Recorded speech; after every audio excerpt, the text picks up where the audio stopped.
If you are interested in video games and movies with lots of special effects, then you must know about motion capture.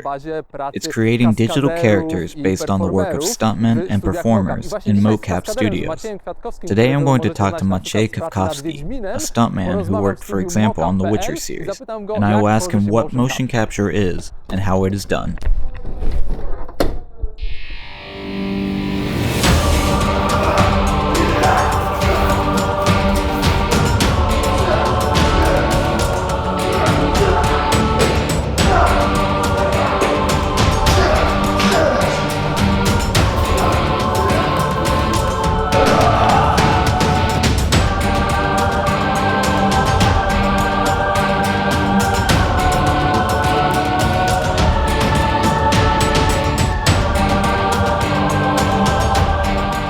It used to be a big problem for me, even just 5 or 6 years ago. When someone at a party asked me what I do, I would just say motion capture.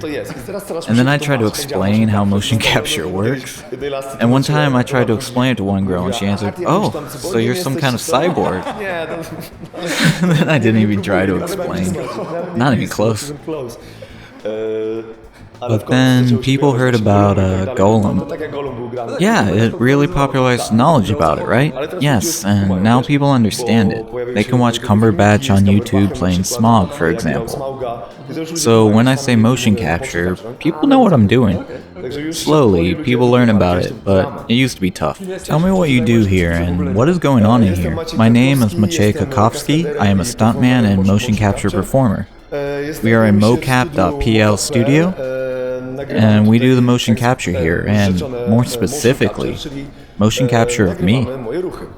And later, you use it in video games and animation, correct? In video games, animation, all kinds of animated films. How is one connected to the other? I mean, your work as a stuntman and motion capture performer. Stunts are the base here, because we prepare choreography for fights, motion tasks, falls, running, jumping. It's all complemented by acting. Hence the term performance. It's not just pure stunts. It's the whole thing. Acting, styling the movement. It's a very broad term. Sure, it's not like you get on the stage and make a move A, B, and C. These emotions, which can be seen on the stage, when you're jumping on each other with fake axes, they're important. They're transferred to the final result. They are very important because it is the nature of motion capture, but the performance that we do is not a full body performance. We do not record our face expressions. This is not a typical film approach where you usually use narrow shots and you act more with your face and voice, and you're able to show your emotions in a different way. The characters in video games are usually smaller. There's a different dynamic than in the film. You have to show emotions in other ways because the expression is different. Games and characters in games also have their own characteristics, their own style. You have to show very strong emotions, which are often exaggerated.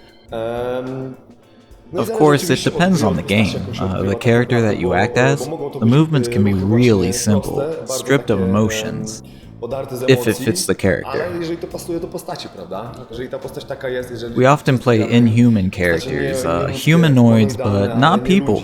Then we try to stylize our movement to be a little less emotional, but if we act out a combat situation where the characters fight for their life, then the expression must be pumped up. This is one of the most interesting things, the expression and the building of a character. You, for example, have worked on The Witcher. Which one? All 3 games?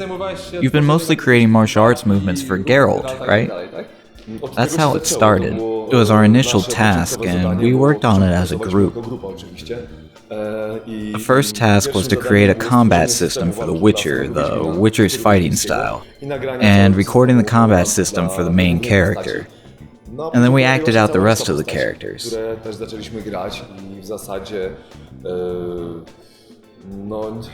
We played 100% of the characters in the first game, I think.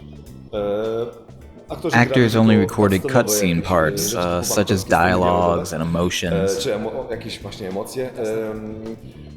I ask about this because for me it is interesting from the player's point of view, who don't see all the work you, animators, and actors put in. Playing The Witcher or any other game that you participated in, I wonder, where is the point that the character is born? Who has the greatest contribution? I can see you in most of the action scenes. On the other hand, the actors are certainly most visible in the cutscenes. So when is the soul of a digital character born? It was changing depending on the part of the game. In the first Witcher game, I played like 95% of Geralt, in cutscenes as well. In Witcher 2, actors took over most of the cutscenes, for many reasons. It is their territory after all, so in cutscenes where Geralt wasn't fighting or dynamically moving, actors were playing, and I did all the dynamic scenes, the whole gameplay, and cutscenes with fighting, running, jumping, and so on. Some viewers probably think, wow, awesome job, dude is jumping around and swinging his axe, I want to do this. What should one do to be in your place? Well, the conditions in Poland are specific for this profession. What do you mean by specific? The industry is not developed enough, especially comparing to the Western countries. So there are less jobs. There is a lot of competition. Many people have been working in the industry for years now.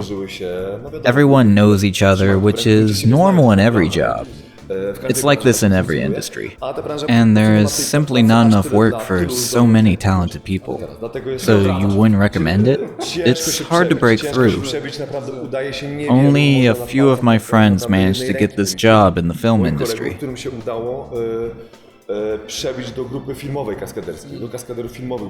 We've also started with film stunts, and now motion capture is our main specialization. We're still doing stunts for movies, but since motion capture was a no man's land, we claimed it as ours, and now we rule it. And from an artistic point of view, which of these give you more satisfaction? I find both types of job to be fulfilling. In mocap, the pace of work is great, as well as the fact that there's no sound department, no makeup or light. It's just us and the director. We capture animations one after another, which is fantastic for me because I love performing. The themes of the games are also interesting. Sword fighting, special ops, space battles, elves, it's just so much fun. Yes, exactly, just fun.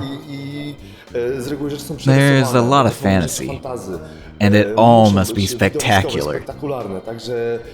So we can do a lot physically. Many times directors want us to do something like The Matrix, but times 10. Fireworks and explosions. So this is great. But movies are more satisfying because it's you on the screen. Your performance is 100% you. In motion capture, everything we do is just a base for the animators. They can change what they want. The performers usually don't take part in the process of styling and finishing off of the animations. Most of the times, our performance looks a bit different in the final product. And the second thing is your face. It's not your face on the screen. That makes us kind of second-class celebrities. But also heroes acting from the backstage. That's right, so it's not as fulfilling as in live action.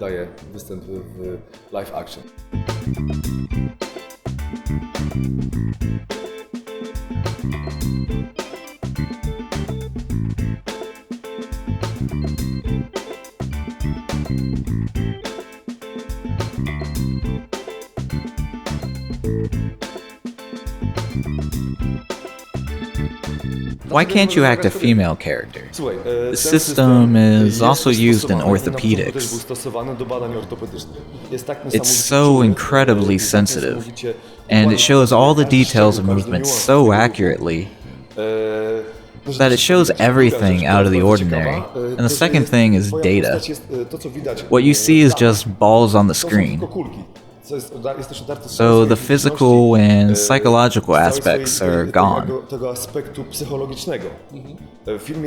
In a film, characters are dressed, which gives you some subconscious image.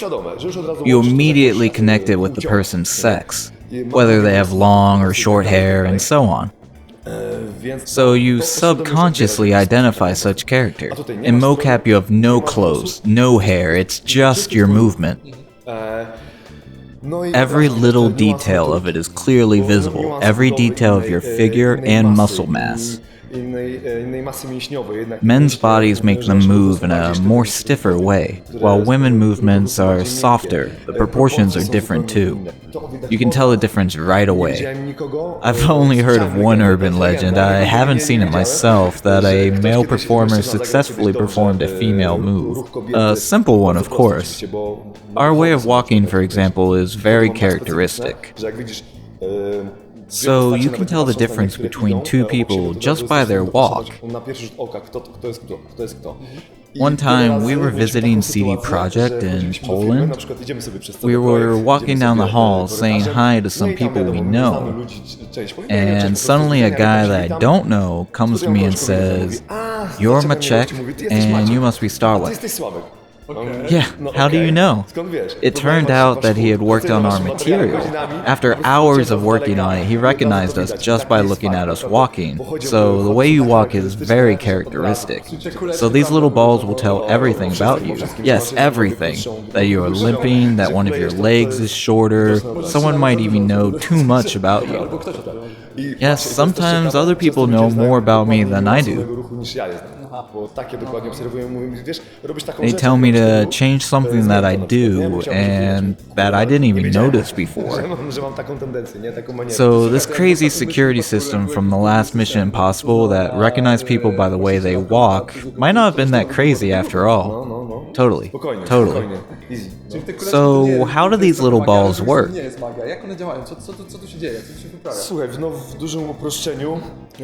This black suit I'm wearing is made of a material that does not reflect infrared light. And on the other hand, these markers stick very easily onto it with Velcro.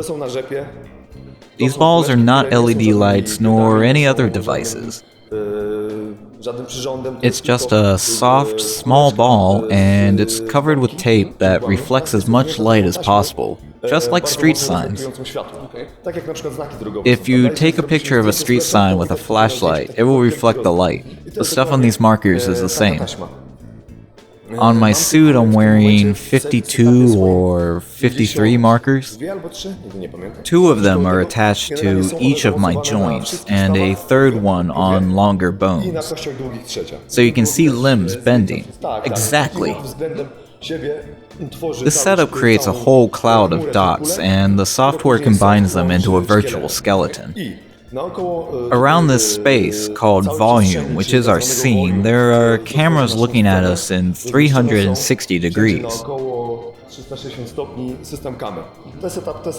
If the studio is bigger, there can be 16, 24, 32, or even 180 cameras. The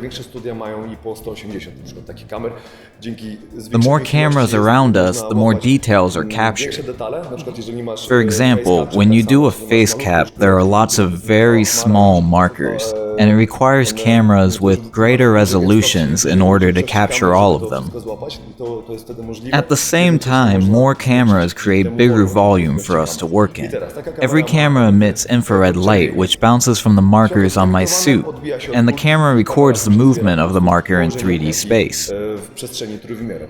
So the core idea is simple, it's the precision of it that is the most difficult. Exactly right. Okay, great, thanks a lot, thanks.